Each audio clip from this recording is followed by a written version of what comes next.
Good morning, Milestone. Thanks for joining me online. I'm standing here in pretty much an empty auditorium and looking around at the pews and seeing faces that should be there that are not there. It's certainly a little bit different this morning, as it's different for you as well. I hope that you're able to just join in and be not distracted for the next 30 or 40 minutes as I talk through the things that God has laid on my heart. We're going to be meeting like this for the next couple of weeks. From the different announcements that we're seeing come out, I don't think we'll be able to meet as a church in this facility for a couple of weeks. And I'm hoping that we'll be able to have our Easter service gathering together. And we'll see how things roll out. But we'll keep you informed as the days and weeks go forward here. And in the meantime, I've been doing each night a Milestone Minute at 8 o'clock in the evening that you can be able to check out. And just pretty much what I call my minute, which is generally a little bit more than that, where I'm sharing just some thoughts from God's Word as to what's been going on with me and what I have just as an encouragement for you as well. And so feel free to check that out. That's on our church ministry page and our Facebook ministry page. And if you're not connected to that, just request that, and we'll be able to get you connected into that. As we look at our studies, we're going to continue our study in the Gospel of John. And so we're going to do that each week. That's where we've been. And we're just going to continue to work through the Gospel of John. And today we're in chapter 6. So if you want to open your Bibles there, we're going to dive into John chapter 6. Well, at the beginning of this series several weeks ago, and this is part 7 of the series, at the beginning of this, Andrew and we always work on the different details as to what the series is called and different things. And so Andrew and I were talking about this, and the series title I came up with was Greater Than, which is really a math sign that we have as a symbol of that. And it's really kind of like the math where 10 is greater than 6 and so on and so forth. And the correlation is that Jesus is greater than you fill in the blank. And in this series, I'm saying Jesus is greater than really everything. So then Andrew, a couple days later, he said, hey, listen, give me a tagline or description line for this series that you're doing. And so I was working on it and just going back and forth and wordsmithing it out a little bit. And I came up with this, and it's on our website, Struggling ? This series reminds us that Jesus is greater than every struggle we face. Now, I would have never in my wildest thoughts imagined the struggles that we'd be faced with today. Who would have thought that we'd essentially be quarantined and kind of sheltering in place in our homes, that we couldn't meet as a church, not for 1 week, but for several weeks. At first, it felt like a snowstorm was about to happen, but snow didn't come. We had 80-degree weather instead. And so we're like, something's going to happen, and it just keeps getting more and more difficult as we have to kind of isolate more and more from people. It's a struggle.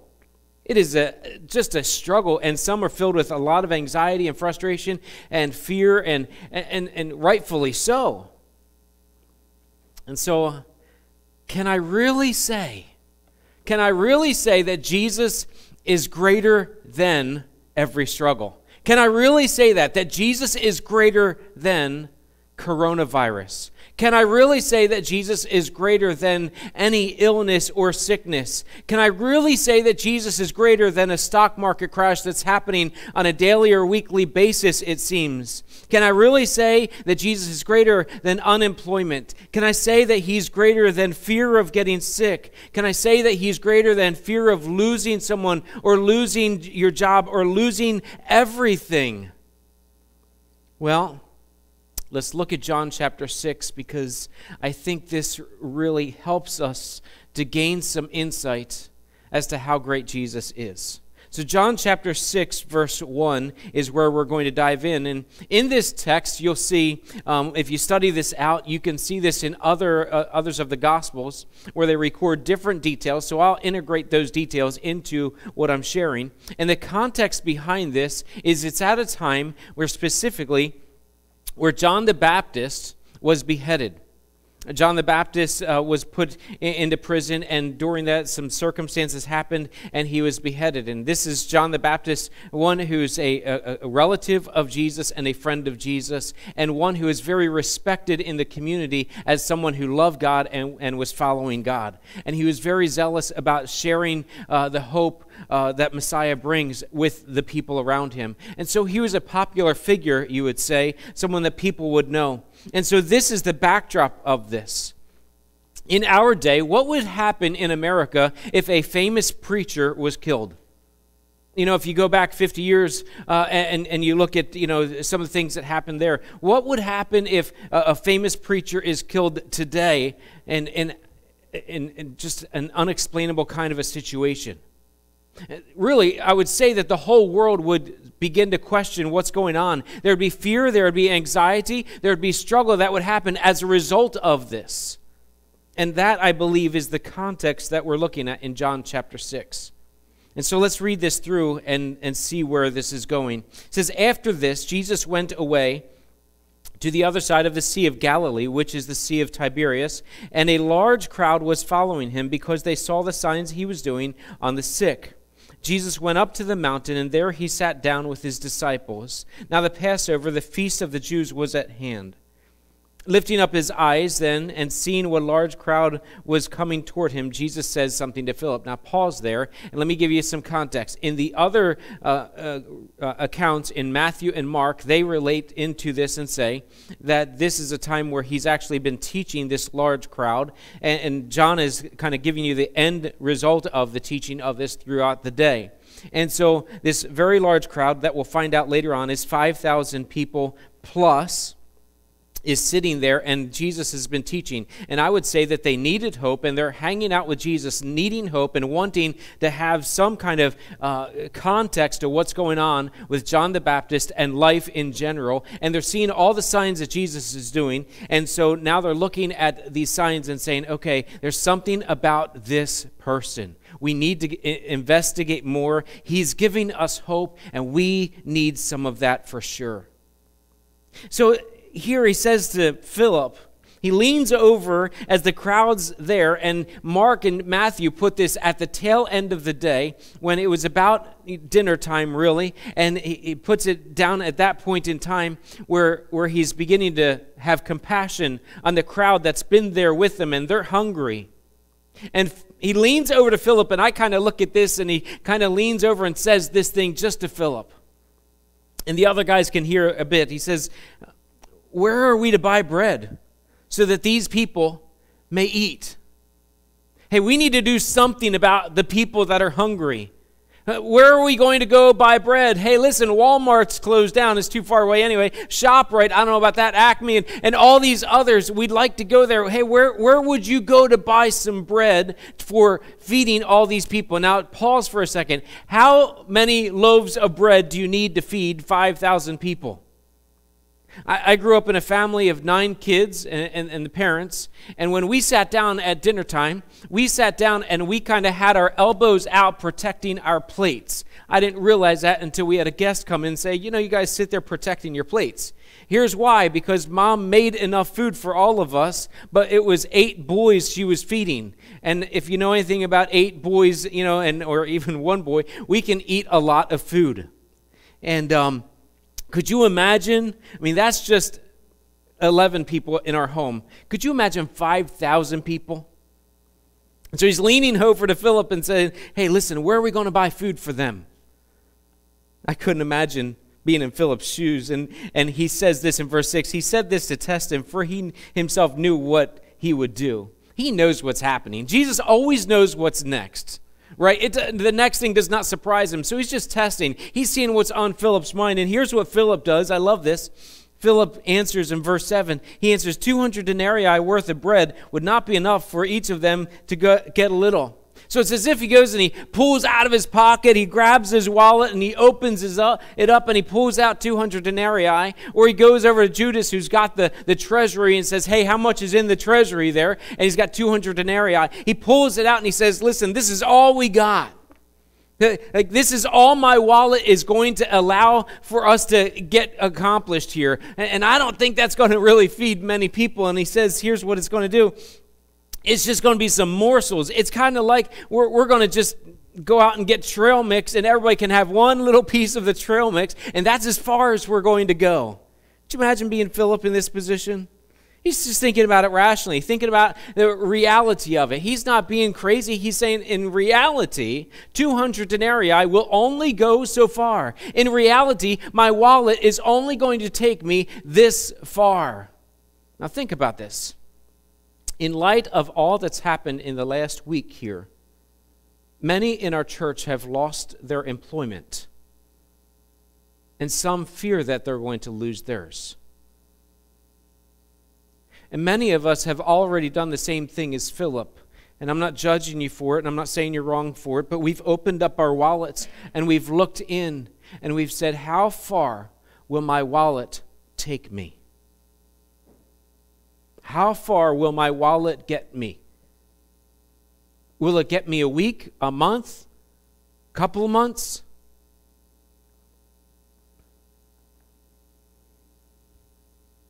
So Jesus dives in here. In verse 8, one of the disciples, Andrew, Simon Peter's brother, said to him, there is a boy here who has 5 barley loaves and 2 fish. But what are they for so many? It's as if they go through the crowd and they find out who's got what kind of food. And I would expect that they were not prepared because of the crisis that was going on. They didn't think about, hey, there's a conference going on, Jesus is the host, and we're going over to see this and bring some food, bring your picnic basket or whatever. They're in crisis mode where John the Baptist was just beheaded. They get to this place and they're just hanging out, not thinking about the food. But this little boy, the only one that's responsible in all the thousands of people is this little boy, or they already ate everything that they had and the little boy just didn't. And so they find this child that has 5 barley loaves and 2 fish, and they said, hey, listen, here's what we got. We got a sack lunch for a kindergartner. How far will that take us? It won't take us far. And I love what Jesus does. He turns to them, he says, hey guys, why don't you have them sit down, get them all organized, and we're going to distribute some food. Something's going to happen here that you've never seen before. And they had no idea what was going on. So out of pure obedience and responsibility, not because they had faith in thinking that Jesus was going to multiply the food, not that they thought that Chick-fil-A was going to drop in food, or they weren't thinking anything. They were just thinking, Jesus says this, so therefore that's all I'm going to do. And so they do. They set them down. They get them organized. And in verse 10, after they do that, now there was much grass in the place, so the men sat down, about 5,000 in number. So it's 5,000 men, and the speculation is, or assumption is, that there's women and children there with them. And so there's probably 10, 15,000, who knows? But we'll say a minimum of 5,000. It says, Jesus then took the loaves. When he had given thanks, he distributed them to those who were seated. So also the fish, as much as they wanted.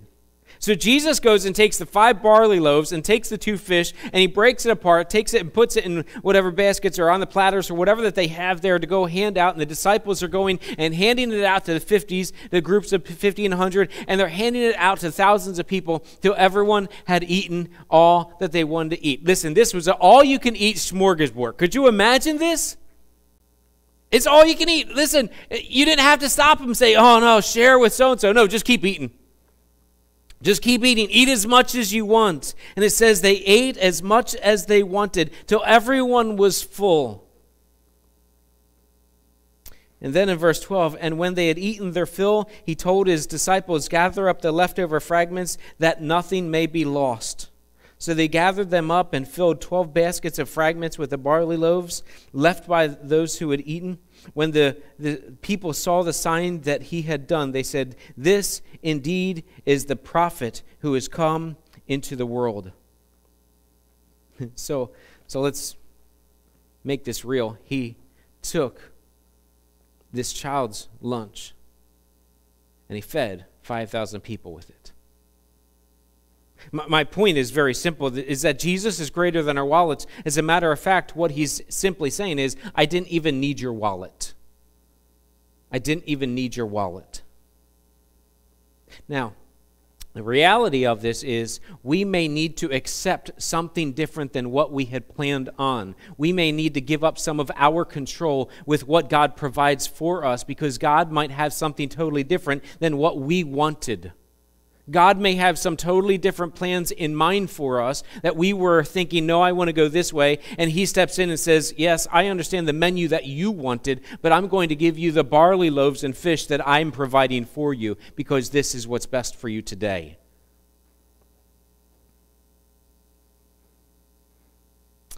Some of those changes that we work through are going to be challenging.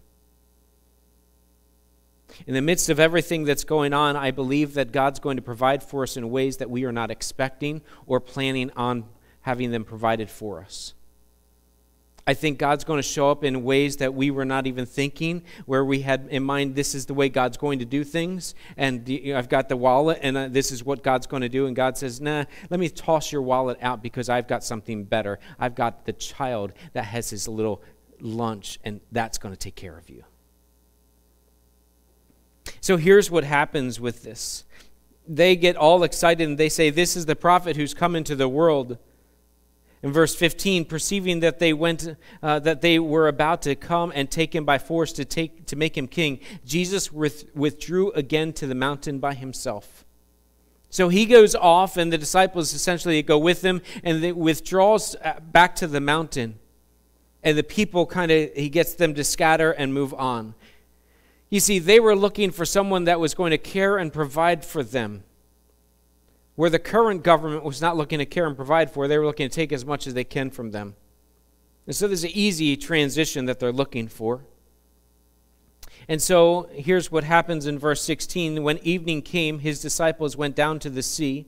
They got into the boat and started across the Sea of Capernaum. It was now dark, and Jesus had not yet come to them. So here he sends them off. They get into a boat, and he says, listen, I'll catch up with you. And so he goes off, and he spends some time praying there on his own up on the mountain. And while he's there, it says that they rowed out in verse 18. It says the sea became rough because of a strong wind was blowing. So the strong wind's blowing against them. They're not able to get across. And it says they're out in the middle, about 3 or 4 miles away from the shore. So they're rowing for their lives, trying to get across there. They're stuck in this storm, and they're not sure what to do. And they have enough experience to know that if you just keep pushing, eventually you'll outpace the storm, hopefully, and get to the other side. Well, while they're there, something unbelievable, something like that had never happened before happens. It says when they rowed about 3 or 4 miles away, they saw Jesus walking on the sea and coming near the boat. Now realize that this is during a storm while the waves are crashing all about, while the wind, the sea is not like glass, it's all over the place. And here's Jesus walking on top of the water, getting out to where the disciples are in the boat. And John says he would have passed them, or Mark says he would have passed by them, and John says he drew near to the boat. And what would you do? Listen, let's pause. If you were out in the boat in the middle of when it's dark and you see this kind of figure coming your way and it's storming, how would you respond to this? You would need depends for sure, right? I mean, this would be a very challenging moment for all of you. You'd scream like, little schoolgirls in the boat, like, oh, what's going on? It's a ghost. And that's what they record. They record that about themselves. They thought they were frightened. They were terrified. They thought it was ghosts. It was crazy times for them. What's going on here? And Jesus responds and says in verse 26, he says to them, "It is I, do not be afraid." It is I, do not be afraid. Listen, they were not thinking about Jesus. They were thinking that they just needed to get through the storm. They weren't thinking, where's Jesus in this? They weren't thinking, hey, let's talk to Jesus, or maybe that's Jesus. He said he was coming at some. They weren't thinking about Jesus at all. They were thinking, I've just got to survive the storm. Boy, does that sound familiar? That so many of us right now are thinking, I just need to survive the storm. And instead, I want to push us back and say, no, hold on a second. Jesus is part of this because Jesus shows up in the storm. Notice, he does not prevent the storm, but he shows up in the storm. Too many people have this idea that if God's in your life, no storms will happen. You won't have financial trouble. You won't have stress. You won't have relational difficulty. You won't get sick, and they won't get sick, and you won't have any of that. That's not true. What the reality is that when Jesus is in your life, it's that he is there in the storm. He doesn't prevent the storm. So he calms them down, and according to Matthew, and if you want to look at this with me in Matthew chapter 14, at this time, after he says this, take heart, it's I, do not be afraid. In verse 28, Peter answers to him. It's almost like just secondhand nature. Peter's like, Lord, if it's you, command me to come to you on the water. Not even thinking about this. Listen, when's the last time you even imagined walking on water? And here's Peter. Okay, Lord, if it's you, really you? Just call me out. I'll come on the water with you. And so he says, come.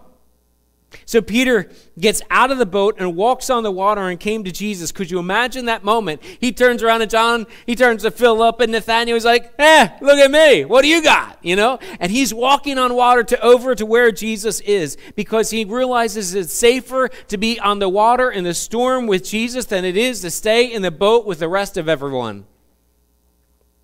And so he gets out and he walks over to where Jesus is. But then in that little moment when he gets there, he sees the wind, verse 30, when he saw the wind, he was afraid, and beginning to sink, he cried out, Lord, save me.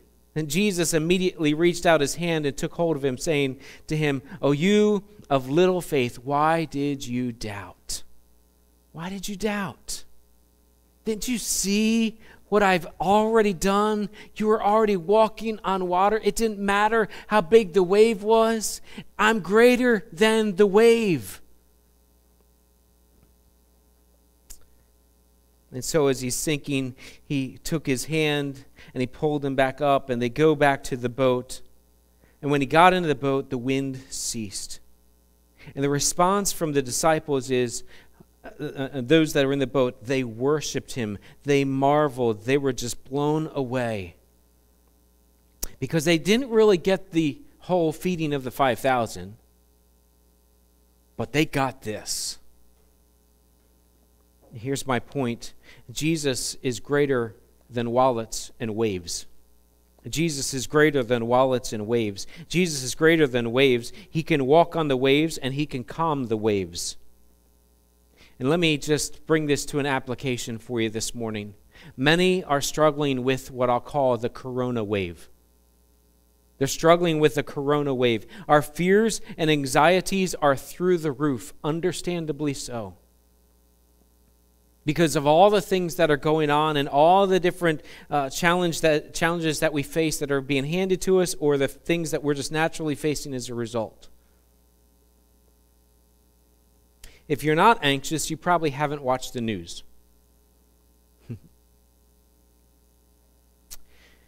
So here's the hope that I know. And this is what I want to share with you. If Jesus can feed thousands with the lunch of this little boy, then he can figure this out too. And if Jesus can walk on the waves and make the waves go away, he can walk on the corona wave and make the corona wave go away too.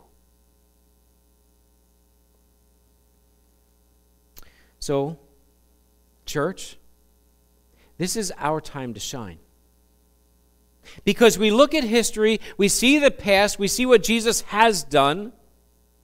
That he can do all these things, and we understand he's the bread of life. He's the resurrection of life. He can walk on waves. He can calm the waves. He's the one that can feed thousands with just a little sack lunch. He can do anything. He is the God of the impossible. So church, we trust in the living God that can do the impossible.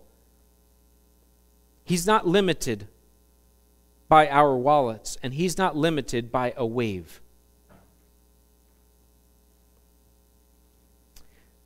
He's greater. So, my question then is, would you be like this boy? Would you be like this boy with the lunch and be like Peter and trust God enough to direct your fears, to stay connected to God because Jesus is greater, and figure out ways to be a blessing to others? You see, that's the reality of where we are. We can look at all that we're faced with, and we can say, well, I don't know, I'm hungry, I'm not sure how far my wallet's going to take me, and we can focus on the wallet, and we can focus on the wave and the storm all around us. We can look at that and just keep our eyes laser focused on the storm and laser focused on the wallet. We can see all those things, but the reality of that is it won't get us anywhere. So something different, something that God's calling us to, is to be looking and saying, okay, rather than that, let me redirect my fears and anxiety and redirect it to be looking at Jesus who can do the impossible and say, okay, God, I give you my lunch. God, I'll step out onto the water if you want me to. And allow God to do what only he can do with what he's already given to you. Have you thought about this? This boy that's giving up his lunch, do you realize he's giving up his lunch? Like he already had lunch. He's the only one that's prepared. He could have stuck his tongue out and said, but instead he gave up his lunch. And for some of us, I think God's going to call us to give up something to be able to be a blessing to others and to watch God multiply and use it in tremendous ways. I look at all of this and I say, I think the potential of what God could do in our communities, in our families, in our neighborhoods, if we were willing to trust God like this little boy and trust God like Peter did at first. I think God could do some amazing things. Look, if he blessed thousands of people with one little boy's faith, what could he do with our community that's watching online right now? I believe he could do amazing things if we are looking. I think the tendency for all of us is to kind of hibernate into our homes and to be isolated and not connected in any kind of way. That's not what the church is called to do. The church, our church, is called to be a church for the community, a church that's going out and trying to reach people. And I understand the social distancing, I understand the sheltering in place, and we need to follow the guidelines that are there, but there are other ways to minister to people. We can send a card, we can send an encouraging text or a note or give a phone call. We can do different things. We can order someone some food, or we can do all kinds of different things to be a blessing to others, to our next door neighbors that we haven't talked to since last summer, to our friends across the street or friends down the way or people within the church. We can simply look for ways to be a blessing. In order to do that, you've got to be willing to stop looking at the storm and stop looking at your wallet. And start looking at Jesus and say, Jesus, what would you like me to do with what you've given to me? For some, he's given you a whole lot of time. Can I encourage you to redeem the time? Now is the time. I believe that through this season, my wife and I were talking about this morning, I believe through this season, I believe we could see revival happen in America like never before, where people turn to God and say, God is real, and look, God showed up and took care of us in amazing ways. I believe we could see that. And I believe the only way that we're going to see some amazing things happen is if, church, we get out and we do what God calls us to do during this time. That we look to be a blessing in all the different ways that he gives us the opportunities to be a blessing. So this week, this week? Would you apply this text this week? Don't take your wallet and say, Jesus is greater than my wallet. And take the storm and the waves that you see all around us, the corona wave, and say, Jesus is greater than the corona wave. And then look for ways to be a blessing. Look for ways to share your lunch. Look for ways to step out into the wave and say, okay, God, what would you have me to do to be a blessing? And can I just encourage you? As God leads you to do some things there, feel free to share what God does. Share it on Facebook. Share it by texting or calling and say, man, God is so good. And see just how mighty God is and what he does in and through us as we operate as the church. Because Milestone Church is not closed. It might be empty in this building, but certainly we're not closed. And we're looking forward to seeing how God does some amazing things through each and every one of you this week and this month. Look forward to gathering again with you. Tonight we'll do a Milestone Minute at 8 o'clock tonight, and we'll share some things there, and we'll continue to keep you updated as to where we're at as a church ministry, and just be an encouragement to you there as well, and look for different ways to be able to connect with our community. We love you, church. Let me just pray with you as we close out our time together this morning. God, thank you so much for this opportunity to look at your word, to look at what you've done, and to see that Jesus is greater than our wallets. Jesus is greater than every wave that comes to us. And Lord, I pray that we trust you instead of living in fear. And I pray that, Lord, as a result, we would be a blessing to others. Guide us, I pray, and be with those that are really going through hard times right now. I know all of us are going through a significant amount of struggle, but Lord, for those that are really going through it, Lord, be an encouragement to them as only you can, and help us to reach out and be an encouragement as well. Not only to them, to also to each other and to those around us. God, we give you thanks and we give you praise for this technology that we have and for the opportunity to continue to be the church that you called us to be. In Jesus' name I pray. Amen. We thank you, church. Thanks for joining online. Have a great day together. Be a blessing. Be a blessing. Thanks.